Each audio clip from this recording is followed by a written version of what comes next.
रो रही है तो सन्ना जा गई, रोने दो, नाके नहीं आएंगी तो रोएंगी। और वो जाके घर पे गई और साइकिल रख के घर पे गई और ताकि बाद में घर के अंदर घुस कर गड़ा कुर्सी रख के 2-3 काट के बांध के फांसी लगा दी। अजय बाथम दिल्ली में सिलाई का काम करते हैं। उनकी 10 साल की निधि यानी उनकी बिटिया ने इसलिए फांसी लगा ली क्योंकि स्कूल में उसे शिक्षक ने नहीं नहाने, गंदे कपड़े पहनकर नहाने और साफ सफाई न रखने को लेकर डांट फटकार लगाई और कक्षा से बाहर कर दिया। बस इतनी सी वजह के लिए वो आहत हो गई और इतनी आहत हो गई, इतना अपमानित महसूस कर लिया कि उसने अपनी जान ले ली। ये मामला छोटे बच्चों की मेंटल हेल्थ की स्थिति बता रहा है।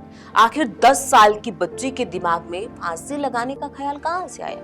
उसने अपनी तकलीफ के बारे में किसी से बात क्यों नहीं की? उसे कैसे पता चला कि फांसी कैसे लगाते हैं? मोबाइल में देखा, टीवी में देखा, घर के अगल बगल ऐसी कोई कभी घटना हुई थी या किसी के मुंह से सुना? ये वो सवाल है जो हम सबको खुद से पूछने चाहिए। हमें पता होना चाहिए हमारे बच्चे क्या कर रहे हैं, क्या देख रहे हैं, किससे बातें करते हैं, उनके दोस्त कौन है या नहीं है, अपने बच्चों के सामने क्या क्या बोलते हैं, ये भी बहुत इंपॉर्टेंट है ध्यान रखना। लेकिन सबसे ज्यादा इंपॉर्टेंट ये है कि आप अपने बच्चे को समय देते हैं कि नहीं, उससे बातें करते हैं, उसे बताते हैं कि नहीं कि वो आपसे कुछ भी बता सकते हैं, कोई भी बात कर सकते हैं। आप उन्हें इतना कंफर्टेबल फील करवाते हैं कि वो देश दुनिया की कोई भी बातें आके आपको बता सकते हैं। आपको ये पता होना चाहिए कि आपका बच्चा किस मानसिक स्थिति से गुजर रहा है। कुछ रिपोर्ट्स की माने तो भारत में लगभग 12% बच्चे मानसिक स्वास्थ्य समस्याओं, चिंता, डिप्रेशन का सामना कर रहे हैं। चिंताजनक बात यह है कि 95% बच्चे सामाजिक डर या झिझक के कारण मदद नहीं मांगते।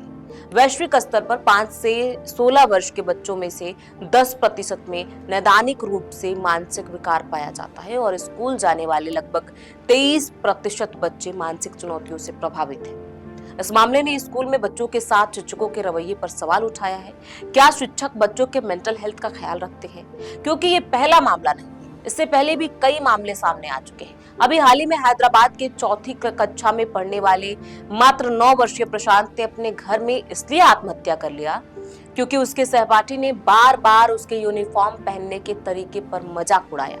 स्कूल से घर लौटते ही प्रशांत ने बिना कुछ कहे सीधे वॉशरूम में जाकर अपने स्कूल आईडी कार्ड की डोरी का फंदा बनाकर जान दे दी। नमस्कार, मैं प्रियांशु और आप देख रहे हैं नव भारत लाइव। कन्नौज जिले के सैरिक थाना क्षेत्र के बेहटा निवारी रामपुर गांव निवासी अजय बाथम दिल्ली में सिलाई का काम करते हैं। उनकी 10 वर्षीय बेटी निधि कंपोजिट विद्यालय में कक्षा 5 में पढ़ती थी, जबकि उसकी 7 वर्षीय बहन नेहा कक्षा 3 की छात्रा है। शनिवार सुबह दोनों बहनें स्कूल गई थी। आरोप है कि एक शिक्षिका ने उन्हें गंदे कपड़े पहनकर आने, साफ सफाई न रखने और नियमित न नहाने को लेकर डांट फटकार लगाई और कक्षा से बाहर कर दिया। इससे आहत दोनों बहनें रोते हुए घर पहुंची।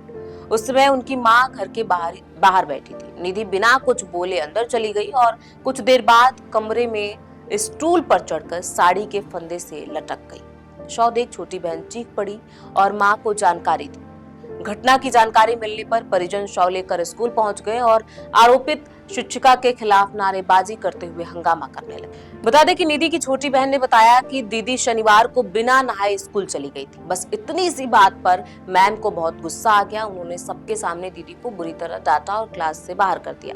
रिया ने आगे बताया कि क्लास के बाहर खड़ी निधि लगातार रो रही थी। अपनी बड़ी बहन को तड़पड़ाता देख रिया से रहा नहीं गया और वह दौड़कर शिक्षक रोहित सर के पास गई। उसने गुहार लगाई कि दीदी रो रही हैं, उन्हें अंदर बुला लीजिए। लेकिन मासूम के इस मासूमियत पर मरहम लगाने के बजाय सर ने 2 टूक कह दिया कि नहा कर नहीं आएगी तो रोना ही पड़ेगा।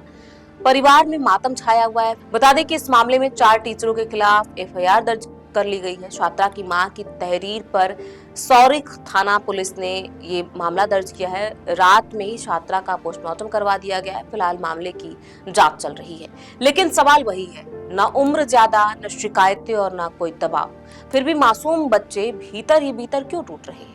स्कूली छात्रों की मानसिक स्थिति को समझने के लिए चल रहे सोशल इमोशनल लर्निंग SEL पर आधारित एक शोध में ये चिंताजनक बातें सामने आई हैं कि भारतीय सामाजिक विज्ञान अनुसंधान परिषद द्वारा वित्त पोषित प्रोजेक्ट बचपन बचाओ बचपन बनाओ के तहत जारी रिसर्च के ऑब्जर्वेशन में पाया गया है कि बुलिंग, पारिवारिक झगड़े, पीयर प्रेशर, डिजिटल दुनिया का अत्यधिक दबाव बच्चों में तनाव, बेचैनी और अकेलापन बढ़ा रहा है।